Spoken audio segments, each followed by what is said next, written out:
bienvenue à toutes et à tous, qui que vous soyez. Vous savez que vous avez tous et toute votre place ici. Et bienvenue aussi à ceux qui nous rejoignent par le biais des réseaux sociaux.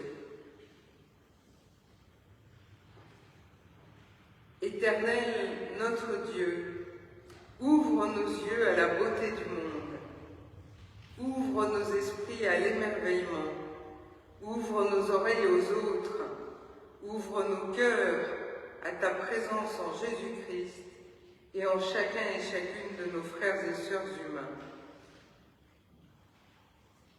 Chers amis, chers frères et sœurs, nous voulons dire à chacune et chacun de vous, qui que tu sois, paix sur toi.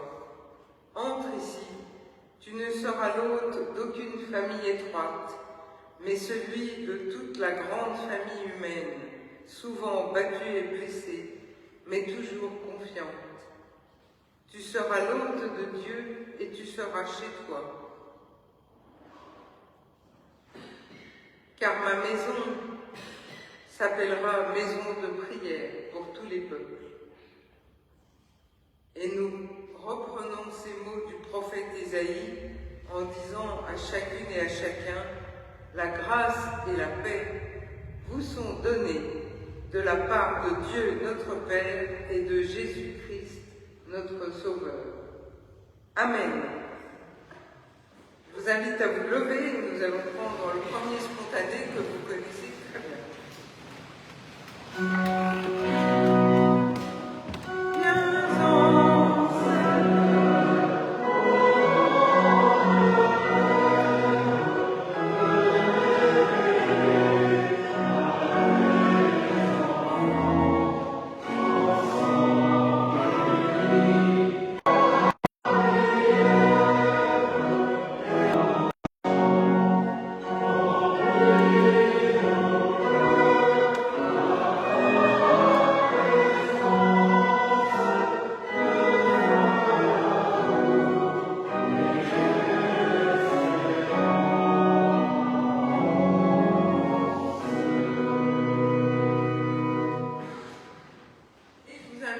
À vous asseoir, car nous allons avoir un moment liturgique un petit peu particulier.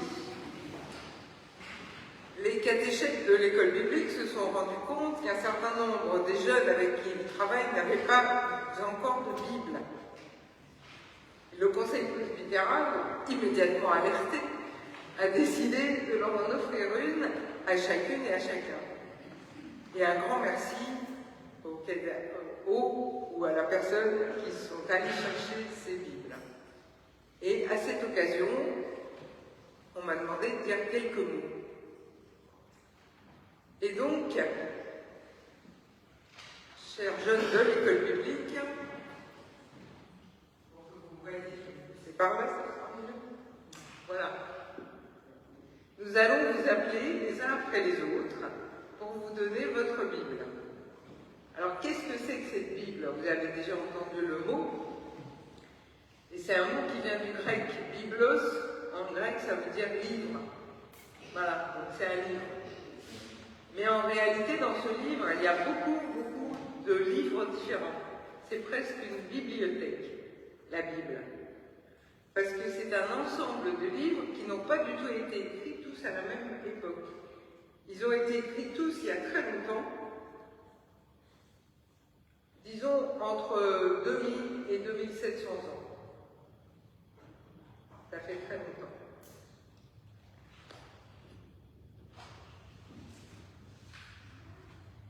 Et puis, certains ont été écrits en hébreu et d'autres en grec. Mais bien sûr, les livres qu'on va vous donner sont traduits en français. Certains racontent des histoires à peu près vraies, mais souvent bien transformées. D'autres racontent des histoires complètement inventées, mais qui ont un sens quand même. Certains racontent de très belles histoires, d'autres des histoires beaucoup plus tristes. Et on trouve même dans la Bible des histoires assez horribles. Et je crois qu'aujourd'hui, vous allez découvrir tout à l'heure une histoire qui aurait pu très mal se terminer. Elle aurait pu être très horrible. Et dans la Bible, il y a aussi des poèmes. Ces poèmes, on les appelle des psaumes, et très souvent, on les chante encore le dimanche, au culte. Alors pourquoi on a mis tous ces livres ensemble? Il y a quand même des points communs entre toutes ces histoires, tous ces livres. Eh bien, si on les a réunis en un seul livre, la Bible, c'est parce qu'ils parlent tous de Dieu. Des personnes qui ont vécu il y a très longtemps, mais qui cherchaient déjà Dieu parce qu'ils l'aimaient. La Bible parle avant tout de gens qui aimaient Dieu, qui voulaient le rencontrer dans leur vie et qui voulaient essayer de savoir ce que Dieu attendait d'eux et de faire comme ils le pouvaient, le mieux possible, en réponse à cet amour de Dieu. Ces gens étaient sûrs que Dieu les aimait. Et nous aussi, aujourd'hui, nous sommes sûrs que Dieu nous aime, qu'il nous aime toutes et tous. Et donc nous savons que Dieu vous aime, vous aussi. Et nous sommes heureux, très heureux, que vous puissiez commencer à le découvrir dans la Bible. Alors aujourd'hui, tout à l'heure, je crois que vous allez parler d'Abraham. Abraham, quand il a entendu Dieu l'appeler, il a répondu, me voici. Alors, quand on vous appellera pour venir chercher vos Bibles, eh bien, je vous propose de répondre comme Abraham, me voici, et de venir juste chercher votre Bible. Et puis, quand tout le monde aura eu sa Bible, nous chanterons tous ensemble un petit cantique sur la parole de Dieu, et puis après, vous pourrez monter travailler tranquillement.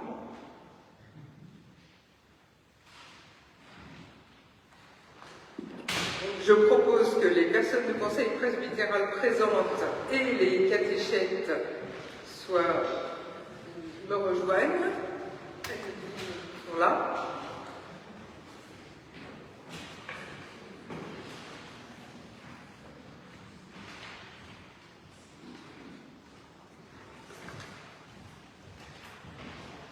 Alors il y a deux absents que je vais quand même nommer, Greta et Irène.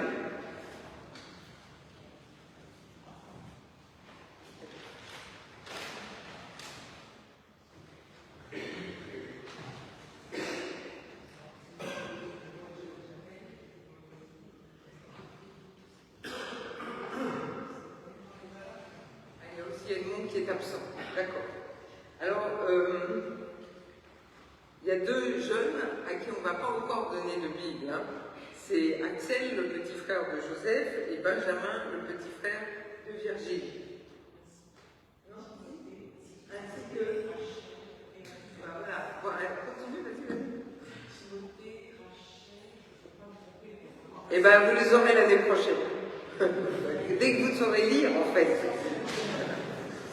Et CM1, bon, dès que vous serez en CM1. Très bien. Donc, j'appelle, vous prenez les Bibles. D'accord. Donc, Elona.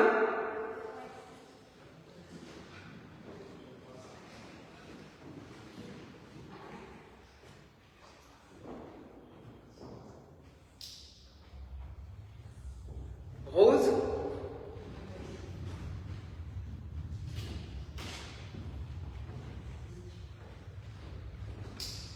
Edmond. Ah ben non, il est absent, excusez-moi, je ne vais pas voir. Excusez-moi. Isaac.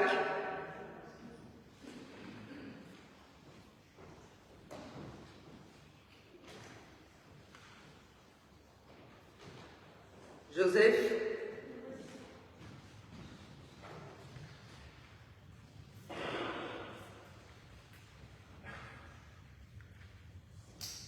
Virgile.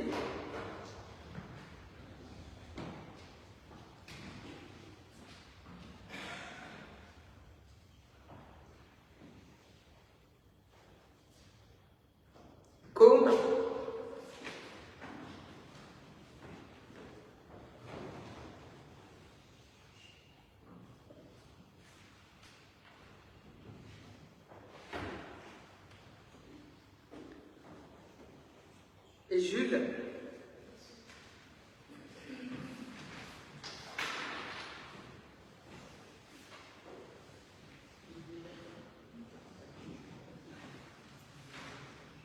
Voilà, nous espérons que ces Bibles vous accompagneront longtemps, parce qu'il faut du temps et que vous les lirez au fur et à mesure avec joie.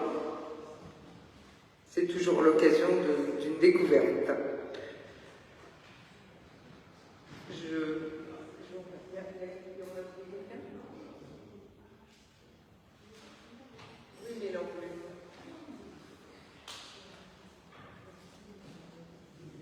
Ça veut rien, tout va bien? D'accord. Eh bien, merci beaucoup. Merci au Conseil presbytéral d'avoir participé à ce moment. Et je vous propose de vous lever et de chanter ensemble. On va laisser Nicole nous le jouer une première fois, le cantique 151. Et puis après, l'école biblique pourra monter.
Je vous souhaite une bonne séance d'école biblique.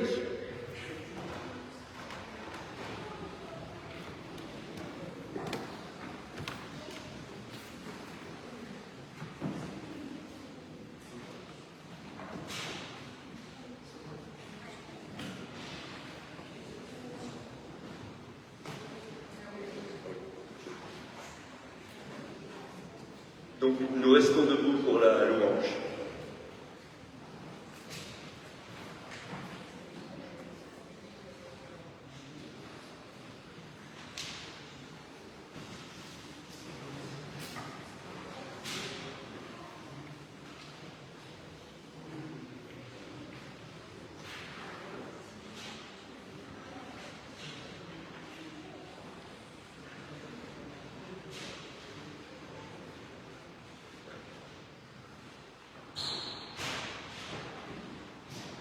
Éternel, en cette période troublée pour nous, terrible pour tant d'êtres humains, alors que l'injustice et la violence semblent triompher, alors que les valeurs humanistes fondamentales sont bafouées, nous prenons le risque de te louer. Oui, nous osons te louer pour cette paix que tu nous offres à l'horizon, cette espérance qui nous précède et nous attend. Dans le bouillonnement du monde en marche, où tout meurt et renaît sans fin, nous te louons pour l'attente de l'enfantement. Nous croyons que tu n'oublies pas la souffrance humaine, que tu entends les cris, les pleurs, les haines, les guerres, les malheurs. Nous croyons que Christ est présent au cœur de cette souffrance et qu'en lui tu marches au-delà, plus loin que le mal et la mort. Nous te louons pour ton souffle qui nous transforme, qui nous libère et nous unit. Flamme au fond des couloirs d'ombre, amour qui nous guide au chemin de ton règne. Amen.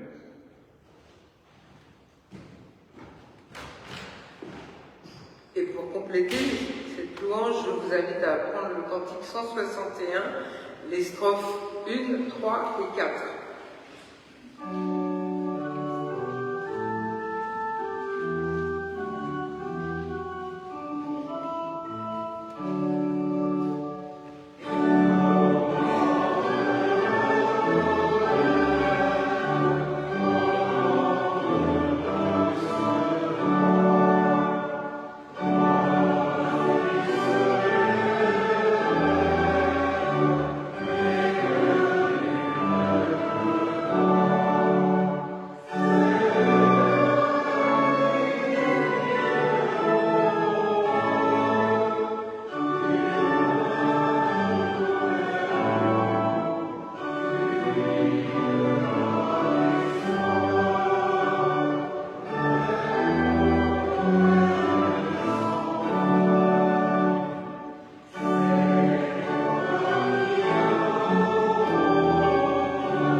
Écoutons ce que Dieu veut pour nous.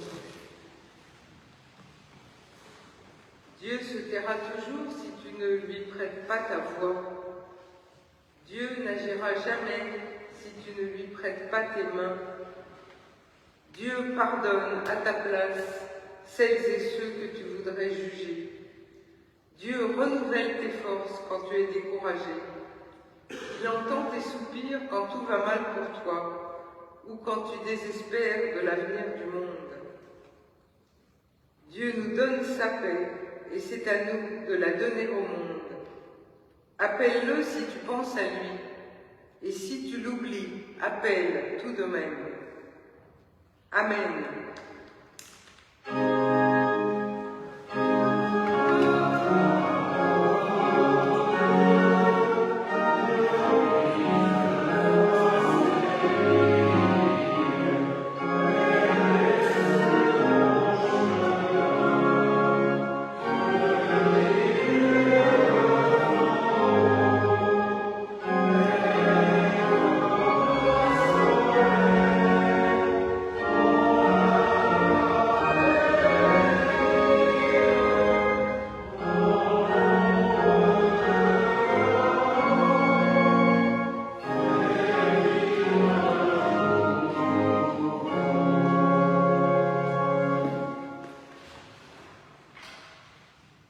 Et nous nous unissons dans la prière de repentance, car ensemble nous voulons nous placer devant Dieu, faire le point, voir où nous en sommes, qui nous sommes, réfléchir à ce que nous devons faire et chercher.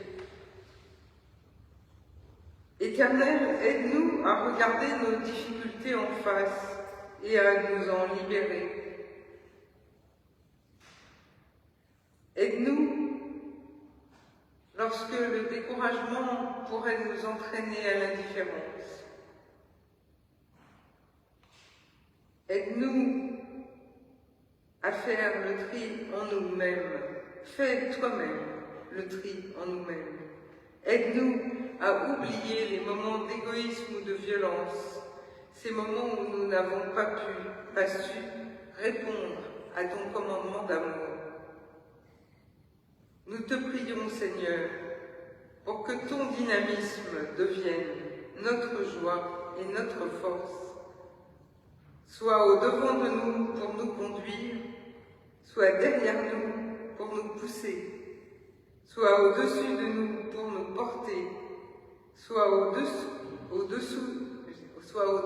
de nous pour nous porter, soit au-dessus de nous pour nous bénir, soit autour de nous pour nous protéger, et soit en nous pour nous apprendre encore et toujours à aimer. Amen.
Du pardon de Dieu.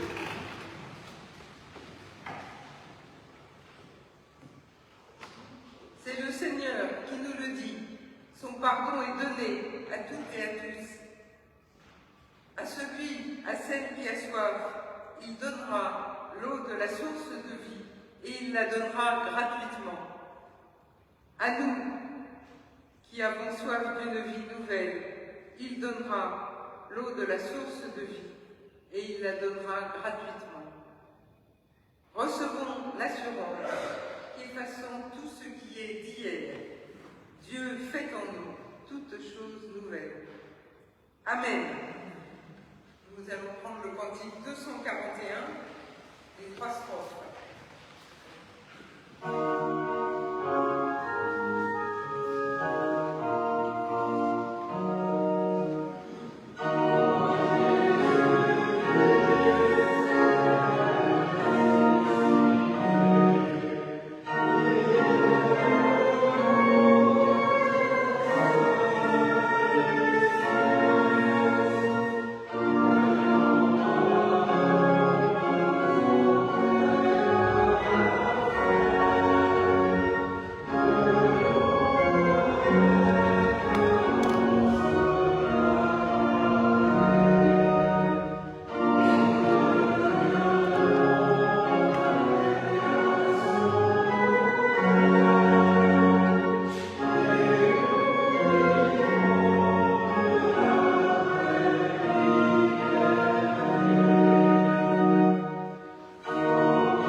fois n'est pas coutume, je vais vous proposer une lecture du jour, comme on dit.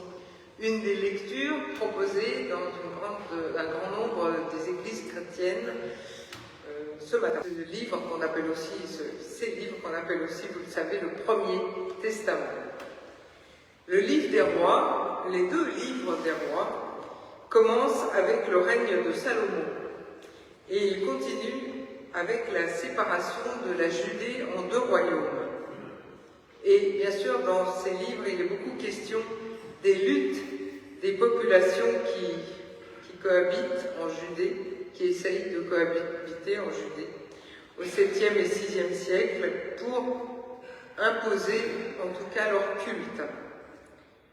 Et 2 prophètes, dans ce moment, 2 prophètes jouent un rôle particulièrement important pour faire reconnaître la supériorité du Dieu d'Israël sur le Dieu des Philistins, le Dieu Baal, et sur le Dieu des Araméens, et lui, il s'appelle Rimon.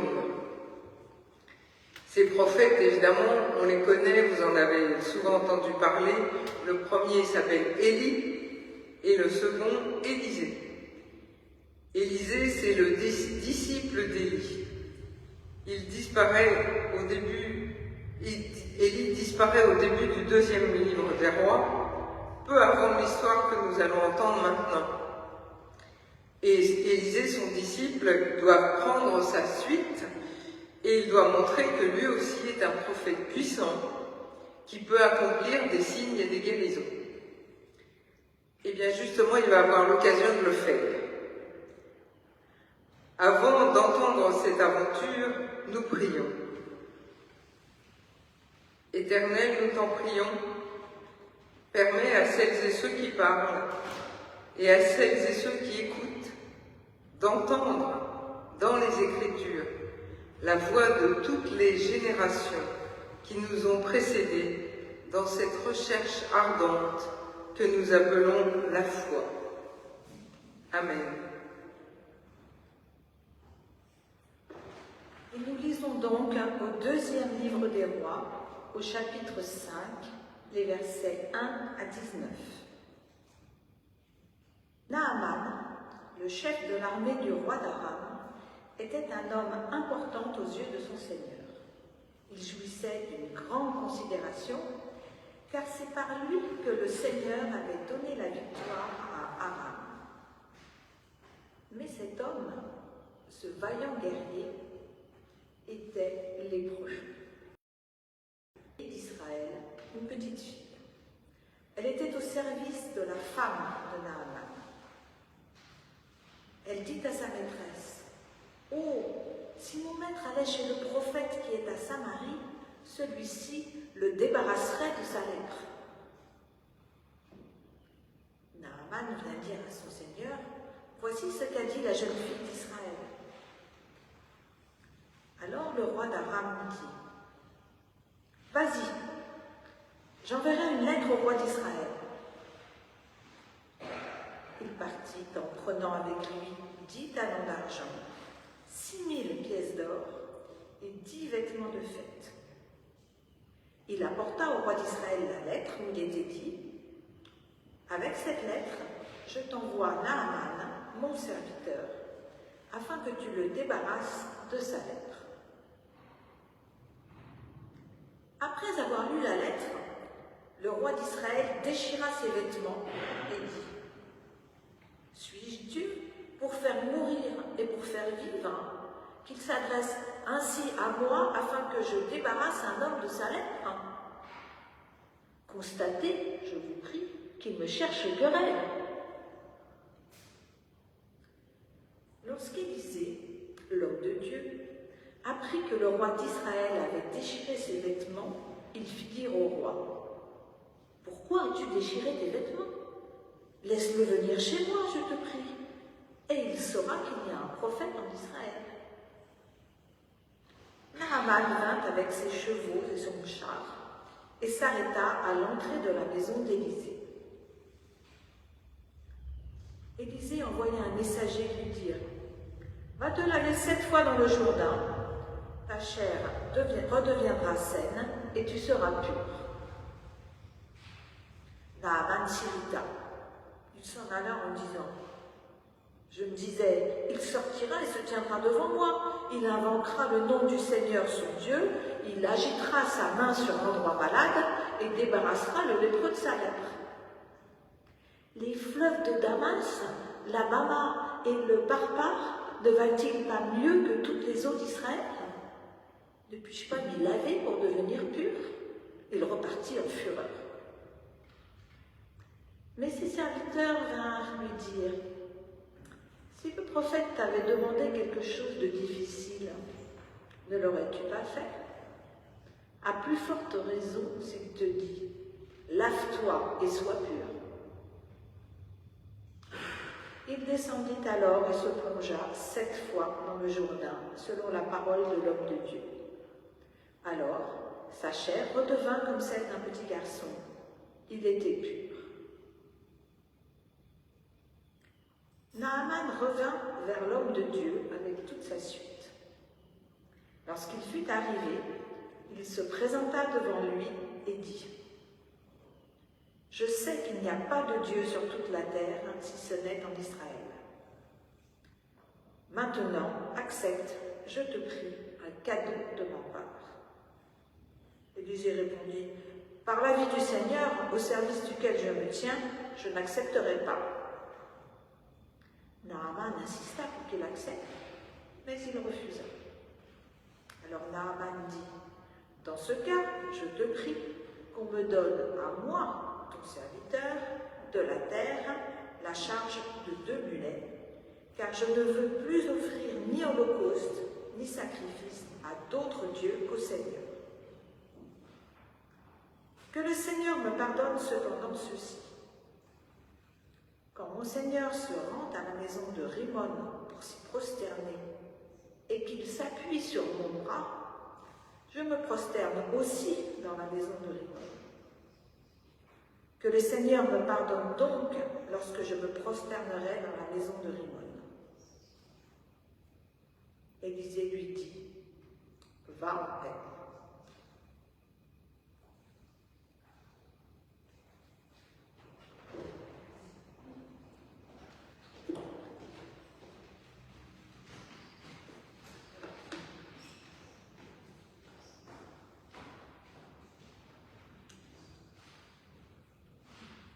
Je vais essayer de parler de cette belle histoire en partageant mon sentiment qu'elle est extrêmement importante et assez unique, en fait, dans le Premier Testament. Bon, d'abord, bien sûr, je ne sais pas ce que vous en pensez, mais je trouve que ce grand général Naaman, il a eu bien une chance. Il faut croire qu'il n'était pas si désagréable et que les gens l'aimaient bien malgré sa fierté et son orgueil. En tout cas, ses serviteurs l'aiment bien. Ils essayent de l'aider à plusieurs reprises. La petite servante l'aime bien, les hommes de son escorte. Et non seulement ils essayent de l'aider, mais sans eux, il serait sans doute encore en Syrie en train de se gratter. Parce que je voudrais commencer par préciser que quand on trouve le mot lèpre dans l'Ancien Testament, il ne s'agit pas forcément, pas le plus souvent, de la lèpre qui tue, la lèpre qui est tuée, qui est rapportée par les croisades en particulier. Ce mot est utilisé pour toutes sortes de maladies de peau, et c'est un peu pareil dans l'Évangile. Et souvent, c'est bien sûr des maladies qui se voient, qui font peur, et qui du coup éloignent tous les autres humains du malade. Quelqu'un qui est atteint d'une maladie de peau dans la région à cette époque, du coup, est considéré comme impur. Et impur, ça veut dire impur physiquement, mais aussi spirituellement, moralement et spirituellement. Et c'est pour ça qu'au moment de la guérison, le texte nous dit « il fut purifié ». Et c'est vrai que dans la première partie de l'histoire, même si on ne sait pas si la maladie dont souffre Naaman met vraiment sa vie en danger, si on regarde son comportement, en tout cas, qu'il soit pur ou impur, cet homme se conduit très mal. Alors revenons un peu sur le début de cette histoire, car il est étonnant. Le début de cette histoire, on nous l'a à peine raconté. Et pourtant, le début de cette histoire, c'est une razzia. Vous savez, c'est ces expéditions horribles, comme je suis sûre qu'il en existe encore aujourd'hui. Ces expéditions où l'ennemi vient arracher les femmes et les enfants du pays d'à côté, les arracher à leur patrie et à leur famille pour en faire des esclaves. Des esclaves sexuels quand ce sont des femmes, des esclaves tout court quand ce sont encore des enfants et qu'elles ont de la chance. Et cette petite fille arrachée à sa famille, le grand général araméen, on l'a entendu, l'a gardée pour chez lui, en cadeau pour sa femme, on l'a entendu aussi, en cadeau pour sa femme, comme si c'était normal. Et dans le texte, ça a l'air tout à fait normal. Alors je sais bien que c'est une autre époque, peut-être, un monde qui en tout cas n'a jamais entendu, peut-être, l'ordre d'aimer son prochain comme lui soi-même. Mais pour moi, et je pense pour beaucoup d'entre vous, pour beaucoup de personnes qui ont lu et entendu ce texte au fil des siècles, eh bien franchement, ce Naaman, au début de l'histoire, il pourrait bien mourir de sa lèpre ou d'autre chose, ça ne serait pas une grande perte. Sauf pour son roi à lui. Là, ce serait une grande perte, évidemment. Et quand le roi entend parler de cette possibilité de guérison, bizarrement, il y croit. Il n'y comprend pas grand-chose. Il s'adresse au roi d'Israël parce qu'il ne sait pas qui est Élisée. Il a entendu parler du prophète. Mais il se dit que ça vaut la peine d'essayer.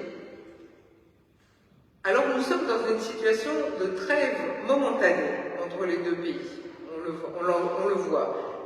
Mais quand même dans une situation où le royaume d'Israël est en grande infériorité. Et donc dans cette situation de trêve momentanée, quand le roi d'Israël reçoit cette demande de guérison, c'est tout à fait normal qu'il ait peur. Voilà, notre puissant voisin me demande quelque chose d'impossible. Et comme je ne vais pas pouvoir guérir son général, il va me le reprocher, et ce sera encore un prétexte pour nous faire la guerre. Constatez, je vous prie, qu'il me cherche querelle. Encore des massacres pour mon peuple, encore des prisonniers, encore des razzias. Oui, il y a de quoi déchirer ses vêtements. Pourquoi cette petite servante est-elle allée raconter que le prophète pouvait guérir notre ennemi?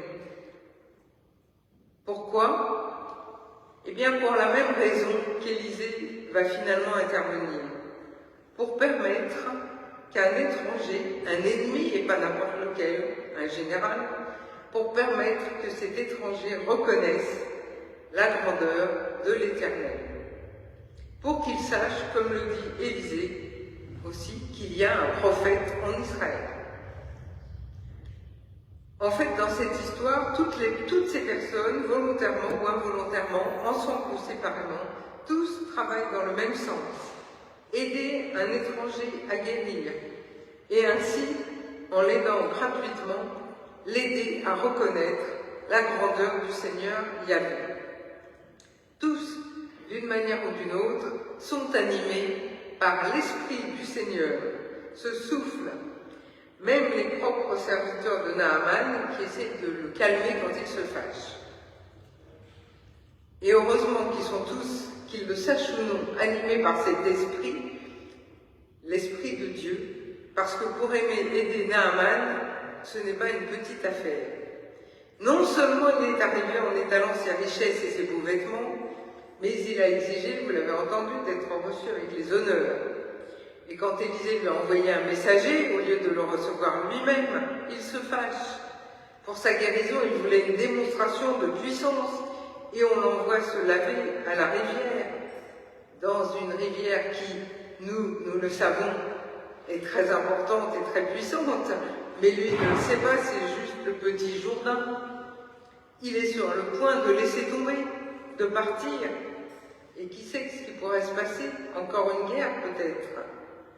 Il risque de rentrer en Syrie en disant « Leur prophète n'a même pas voulu me recevoir, quel affront !»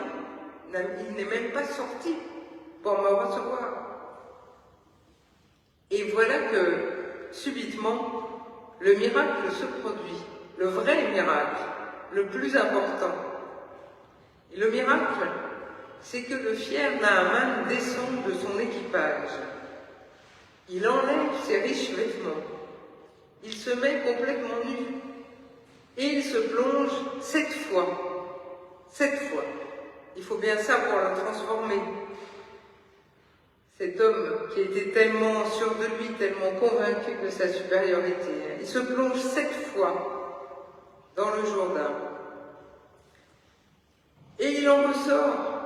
Il ressort de cette petite rivière d'Israël, qui lui paraissait si méprisable, il en ressort en effet purifié, purifié dans son corps, mais surtout purifié dans son cœur. Et la suite nous le prouve. Après tout, il pourrait partir directement, mais il est transformé. Il est même retourné. C'est le mot hébreu qui est utilisé pour dire la conversion. Naaman, le Syrien, est converti. Il retourne dire merci. Comme dans le texte de Luc que nous n'avons pas lu mais qui est également proposé aujourd'hui, comme le Samaritain, encore un étranger, le seul qui ira dire merci à Jésus. Et comme il est sincère, Naaman, il reconnaît immédiatement que derrière le prophète, c'est la puissance du Dieu unique d'Israël qui a agi. Donc c'est une conversion et elle est particulièrement importante pour 2 raisons. La première, d'abord, elle a toutes les caractéristiques d'une conversion. Elle est entière, elle est publique, il la proclame tout de suite. Devant toute sa suite, et bien entendu, dans la logique théologique de l'époque, elle concerne aussi la terre d'Israël, cette terre qu'il méprisait, sur laquelle il venait tuer et voler des femmes. Voilà qu'il veut en rapporter un peu avec lui pour en faire un autel, puisqu'il ne veut plus faire de sacrifice, dit-il, qu'au Dieu d'Israël sur la terre rapportée d'Israël. Mais le lecteur pourrait s'interroger comme on s'interroge toujours face à une conversion. Oui, il est sincère, mais que va-t-il se passer ensuite? Quand il rentrera chez lui, chez son roi, chez les idolâtres du dieu Rimmon, peut-être qu'il oubliera, peut-être qu'il jettera même la terre dans un coin, peut-être qu'il retournera adorer les idoles araméennes et en particulier Rimmon. Peut-être que, comme tout le monde, parce qu'il est impossible de faire autrement, il sera obligé de faire des compromis avec les exigences de sa foi en Yahvé et les nécessités de la vie. Naaman le sait, il le sait bien que malgré sa conversion, et c'est pour ça que ce texte me paraît tellement important, il va y avoir des moments où il sera obligé de faire des compromis, comme nous-mêmes, si souvent, sommes obligés. Et quelquefois nous croyons obligés, mais quelquefois nous sommes vraiment obligés de faire des compromis. Et Naaman y pense, lui-même se pose la question, on l'a entendu, qu'est-ce que je vais faire quand le roi syrien, mon ami, quand il m'emmènera prier avec lui le dieu Rimmon et qu'il s'appuiera sur mon bras, peut-être parce qu'en plus il est âgé, le roi syrien. Qu'est-ce que je vais faire? Et je crois en réalité que c'est un moment particulièrement émouvant, ce moment où on voit que Naaman a vraiment changé. Je vous relis le texte. Je ne veux plus offrir ni holocauste, ni sacrifice à d'autres dieux qu'au Seigneur Yahvé. Que Yahvé me pardonne cependant ceci. Quand mon Seigneur le roi se rend dans la maison de Rimmon, quand le roi se rend dans la maison de Rimmon pour s'y prosterner, et qu'il s'appuie sur mon bras, je me prosterne aussi dans la maison de Rimmon. Que Yahvé me pardonne donc lorsque je me prosternerai dans la maison de Rimmon. Élisée lui dit « Va en paix ». Alors il le quitta. C'est très étonnant et c'est très rare dans l'Ancien Testament. Naaman dit à Élisée que, bien sûr, il ne fera plus de sacrifice à d'autres dieux. Mais quelquefois, il sera obligé de s'incliner devant la statue du dieu Rimmon. Et il demande pardon d'avance. Or, dans une logique théologique juive, s'incliner devant la statue du dieu Rimmon est totalement interdit. Et pourtant, je crois qu'il y a tout dans ces phrases de Naaman, toute notre condition, à nous aussi, notre condition d'êtres humains sincèrement croyants, mais prisonniers de nos contradictions et obligés, comme je l'ai dit, de faire des compromis. Oui, nous sommes comme Naaman, nous sommes souvent animés par une foi ardente et sincère. Nous voudrions obéir totalement à cette foi, servir Dieu et nos frères sans jamais penser à nous-mêmes. Nous essayons de refuser de sacrifier à d'autres dieux. Nous essayons de refuser le mal de l'injustice et l'idolâtrie de l'argent. Mais nous savons que nous devrions faire plus, accueillir, partager, vraiment partager ce que Dieu nous a donné. Et en même temps, nous le savons, cela ne nous est pas toujours possible. Nous savons que nous sommes obligés de faire des compromis, de faire un peu de bien, mais aussi de penser à notre famille et à nous-mêmes.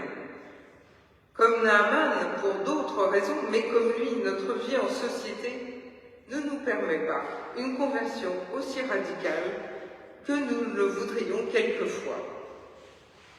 Comme Naaman, nous vivons notre foi dans nos contradictions et nous en souffrons. Car oui, Naaman va souffrir maintenant quand il s'inclinera avec son vieux roi devant la statue de Rimmon.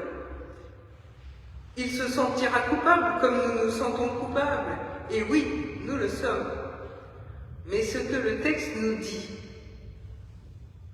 c'est que Dieu connaît nos contradictions comme il connaît celles de Naaman et qu'il ne nous en veut pas. Et cela, je disais tout à l'heure que c'est très original et rare dans l'Ancien Testament, cette tolérance envers les contradictions et qui s'exprime ici par le fait de s'incliner devant la statue d'un dieu étranger, donc par une forme d'idolâtrie, c'est tout à fait exceptionnel.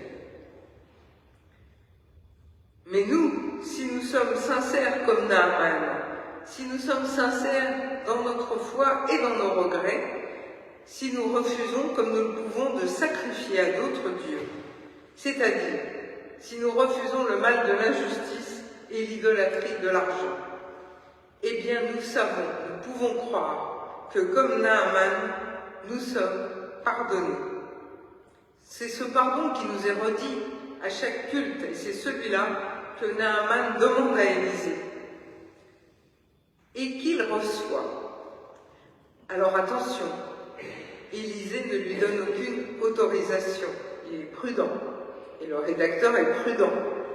Il ne lui dit pas « Oui, tu peux t'incliner devant la statue de Rimmon, l'Éternel ne t'en voudra pas. » Il lui répond simplement « Va en paix ».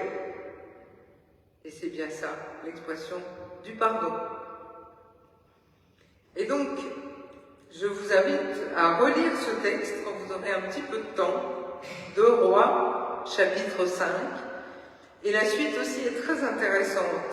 Ça permet d'admirer la manière dont Dieu transforme le cœur de Naaman, et ça nous permet, à nous aussi, de remercier Dieu et de lui demander de continuer à nous transformer, à nous aider à prendre conscience, avec Naaman, de toutes nos petites compromissions humaines.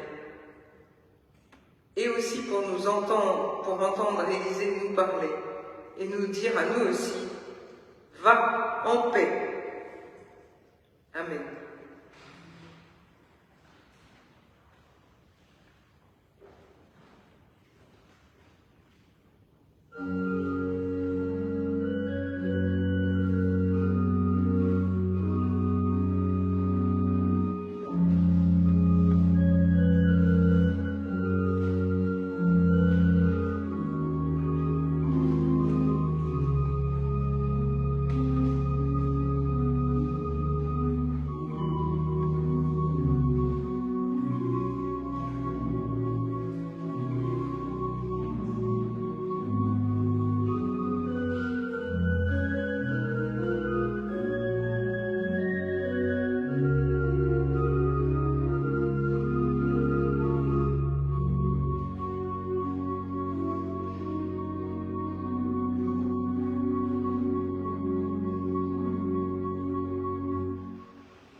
Je vous invite à vous lever et à vous associer, si vous le souhaitez, en pensée, à la confession de foi que je vais vous proposer maintenant.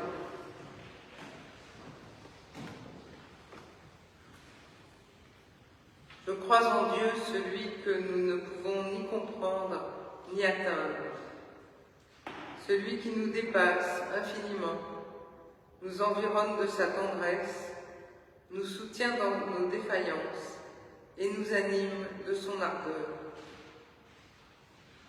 Je crois en Dieu, celui que nous rencontrons dans la recherche du sens de notre vie, cette recherche qui traverse l'histoire des humains et dont témoignent les Écritures. Nous le rencontrons en Jésus le Christ, celui qui s'est abaissé, donné, approché pour nous parler, nous accompagner et nous transformer. Je crois en Dieu, dont l'amour pour nous en Jésus-Christ se manifeste par le don de l'Esprit. Esprit de paix, soif de justice, goût du service, compassion pour le prochain, qui suscite la confiance, l'amour et l'espérance, qui nous permet de voir plus loin que le monde. Amen.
Alors, quelques annonces ce dimanche, comme chaque dimanche, la collecte de l'épicerie solidaire, au profit de l'épicerie solidaire de la Croix-Rouge du 11e arrondissement, donc dans l'entrée du hall, dans le vestibule, c'est ça qu'il faut l'appeler, avant le culte, mais aussi après le culte, c'est possible. Alors ensuite, juste quelques mots avant de donner la parole à Françoise, qui a une annonce à nous faire concernant dimanche prochain, mais d'ores et déjà pour vous dire que le culte sera suivi par le repas des JMJ, donc pour ceux qui le souhaitent. Et tout le monde est invité, bien sûr, vous êtes tous invités. Si vous n'avez rien apporté avec vous, vous pouvez aller faire quelques petites courses au marché juste à côté, ou bien même venir comme ça, et je suis sûr qu'il y aura assez. Cette semaine, nous aurons la pause spirituelle. La semaine dernière était assez chargée en événements, cette semaine c'est plus calme. Nous aurons la pause spirituelle jeudi prochain de 12h30 à 13h30. Puis, le week-end prochain, il y aura le repas du casque dont va nous parler Françoise, mais avant le repas, le culte sera présidé par la pasteure Sandrine Moreau, qui nous rejoindra l'année prochaine, au mois de juillet de l'année prochaine, et donc qui nous fait l'amitié de venir présider ce culte la semaine prochaine. Voilà, Françoise.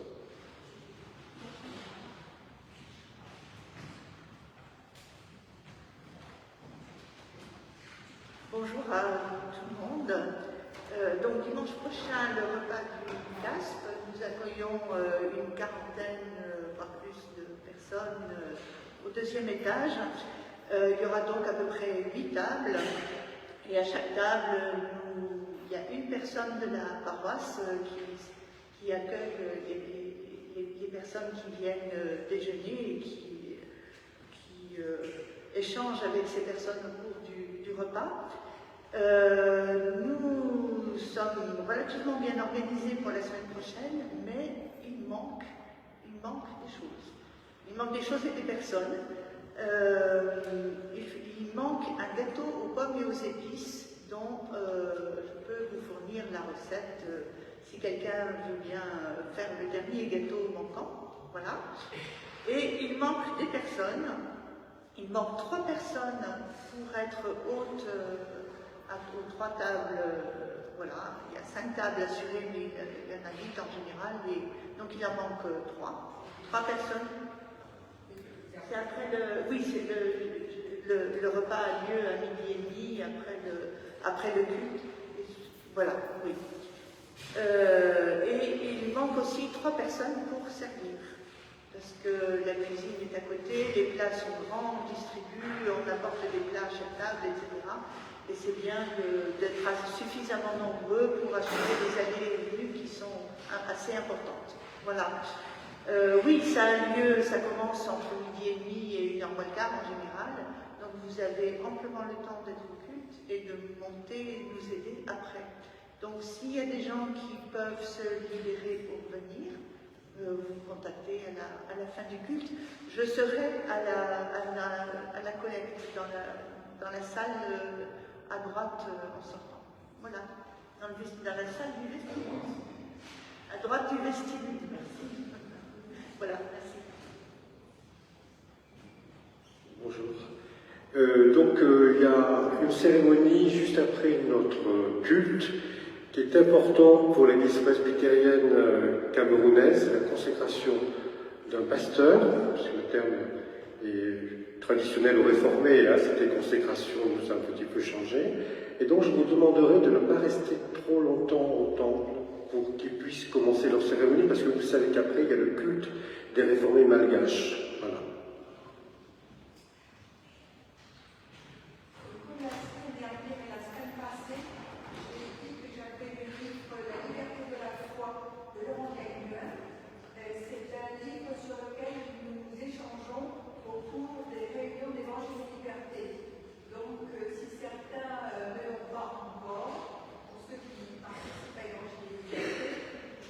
Merci de m'attendre en bas à la fin du culte.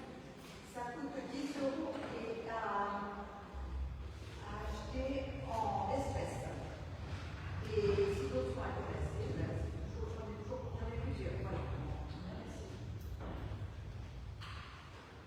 Alors je viens pour vous parler d'une promesse qui vous avait été faite. Pour ceux d'entre vous qui avaient apporté des photos sur la nuit pour l'expo que nous avions eue avant l'été, nous avions promis que ceux qui voudraient récupérer leurs photos pourraient le faire. Donc venez juste à l'issue du culte, on essaiera que ça ne soit pas trop long. Et puis faites-le savoir à d'autres qui voudraient les récupérer, donc soit auprès de moi-même, soit ensuite auprès de Teresa, vous pourrez les récupérer. Et puis j'avais une deuxième annonce qui concerne déjà la fête de l'amitié et notamment tout ce qui concerne la caisse pour la fête de l'amitié. C'est très lourd pour nos trésoriers. Donc si quelques personnes voulaient bien consacrer un petit peu de temps, quelques heures, pour les aider et les seconder pour cette charge, nous apprécierons. Et Thomas est ici aujourd'hui et donc il suffit de se faire connaître auprès de lui. Merci d'avance.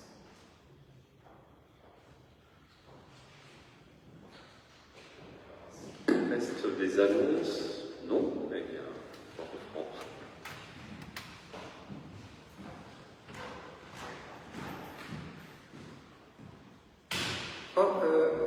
Pendant l'offrande, nous chanterons le cantique 258, mais je vous propose d'introduire cette offrande par une prière. Seigneur, malgré nos compromissions, tu connais nos cœurs, tu sais que nous t'aimons, nous avons besoin de nos frères et sœurs en Église pour le vivre, et nous te remercions de nous permettre de donner. Amen.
Nous nous unissons dans la prière d'intercession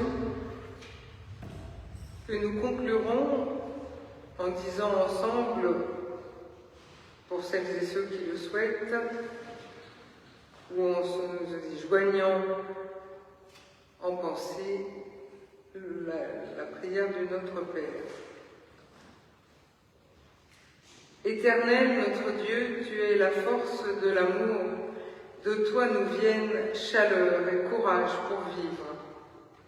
C'est pourquoi nous t'en prions, permets-nous de refléter et de transmettre le goût de cette paix que tu nous donnes. Nous portons dans la prière celles et ceux qui s'épuisent dans les conflits, dans la guerre, sous l'oppression de régimes politiques sans scrupules.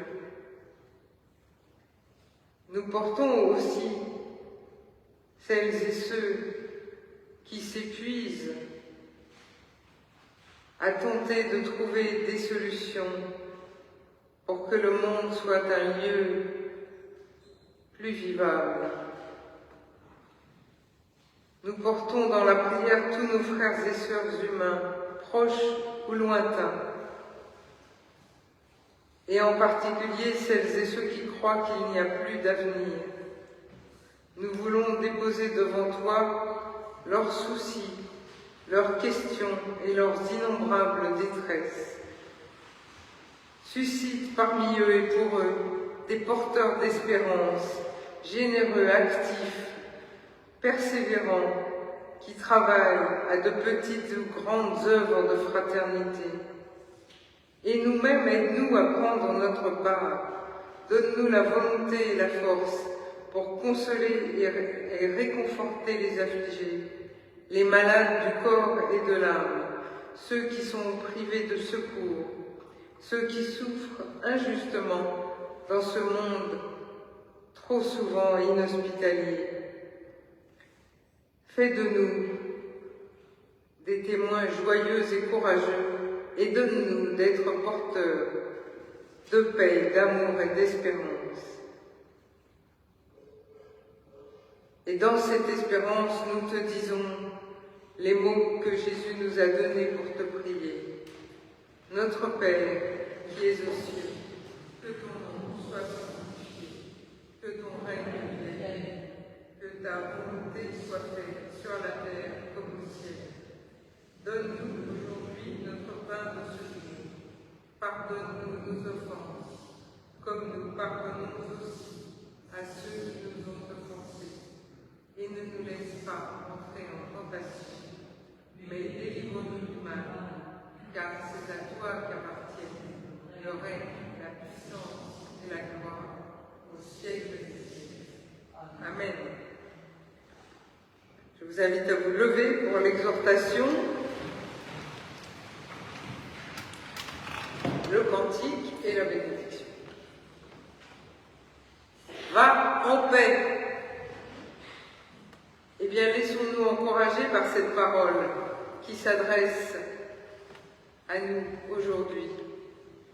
Allons en paix dans les errances et les contradictions de notre condition humaine. Allons en paix dans la fidélité au Dieu de Jésus-Christ. Allons en paix dans nos efforts pour recevoir son message d'amour universel et pour y répondre. Amen.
Et recevez la bénédiction de la part de Dieu.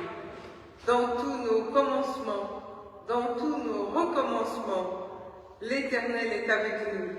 Il nous bénit et nous aime, il garde nos pas. Amen.